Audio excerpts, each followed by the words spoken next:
Hi, I'm Dean Hallett. I'm the general manager of MarineMax here in Brick, New Jersey. You know, this year has been very unique. It's been real different. We've all had to learn how to do things a little differently. You know, we've all had to learn how to wear a mask. I'm sure that's unique for all of us. But you know, this coming year is going to be unique too. It's going to be a little bit different. This year, we're probably not going to have boat shows. This year, we're probably going to have to look for some inventory when we want a new boat.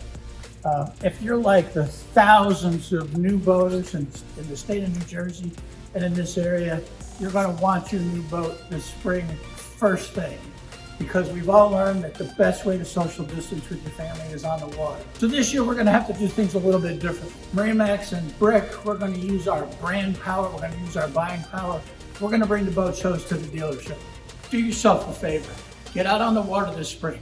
To make sure you're out on the water this spring, come down now, meet with a sales consultant for your personal appointment, pick your options and colors, and have a new boat for the springtime.